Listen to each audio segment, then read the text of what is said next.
আসসালামু আলাইকুম, আনিশা কিচেনে সকলকে স্বাগতম। আজ আপনাদের তৈরি করে দেখাবো খুবই একটা সহজ রেসিপি। জেলি পাউডার দিয়ে আপনাদের আজ জেলি তৈরি করে দেখাবো। এটা বানানো খুব সহজ, কিন্তু খেতে দারুণ টেস্টি হয়। একবার কিন্তু আপনারা এটা বানিয়ে দেখতে পারেন, আশা করছি ভালো লাগবে। তো আপনাদেরকে এখন আমি জেলিটা কেটেও দেখাচ্ছি, যে দেখুন কতটা সুন্দর আর পারফেক্ট হয়েছে জেলিটা।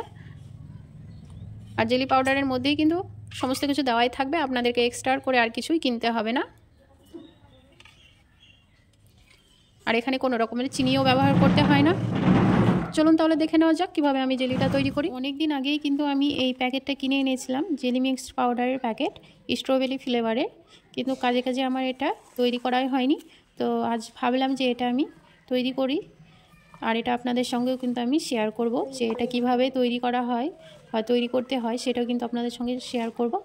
আর এটা কিন্তু আমি ফার্স্ট টাইম করছি, এর আগে কখনো আমি এটা তৈরি করিনি। তো প্রথমে আমি কিন্তু এই প্যাকেটটা খুলে নেব, দেখা যাক যে এর প্যাকেটের ভেতরে কি আছে।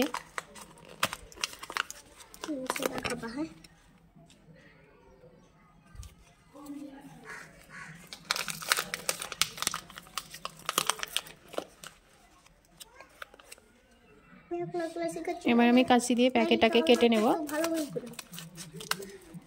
প্যাকেটের ভেতরে আরেকটা ছোট্ট প্যাকেট আছে, তো এটাকেও আমি বের করে নিলাম। আরেকটা কিছু মনে হচ্ছে আছে, এই তো ডোরিমন রিং। দাঁড়াও, প্যাকেটটা কেটে নিই, তারপর খাবো। খাওয়ার জন্য না, এটা প্লাস্টিক, এটা হচ্ছে রিং। কি সুন্দর।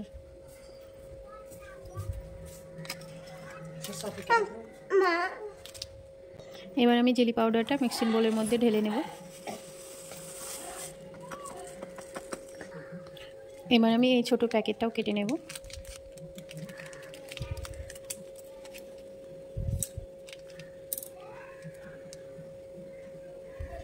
এবার এটাও ঢেলে নেব। দুটো পাউডারই একসঙ্গে ভালো করে মিশিয়ে নিব। এর মধ্যে কিন্তু কোনো রকমের চিনি ব্যবহার করতে হয় না, এতে অলরেডি চিনি মিক্সড করাই আছে। এমনিতেও পাউডারটা অনেকটাই মিষ্টি আছে। এখন আমি এটাকে ভালো করে মিশিয়ে নিয়েছি। এবার আমি এর মধ্যে গরম পানি দিয়ে দেব, দিয়ে এটাকে ভালো করে মিশিয়ে নিব।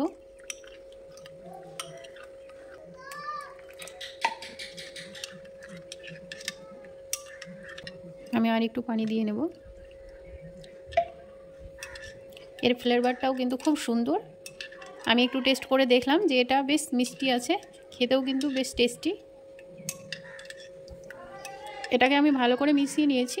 এখন একটা ঢাকনা দিয়ে ঢেকে এটাকে সেট হওয়ার জন্য রেখে দেব।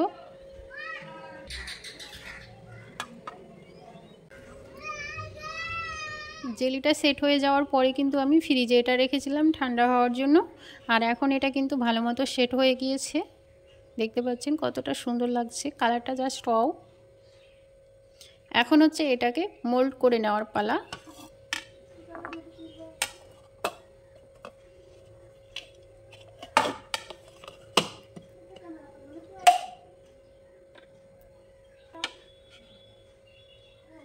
জেলটা একদম কিন্তু থলথল করছে, দেখতে পাচ্ছেন। কিছু আমি গোলাপের পাপড়ি নিয়েছি এটাকে সাজিয়ে নেওয়ার জন্য, এগুলো আমি ভালো লাগার জন্য দিচ্ছি।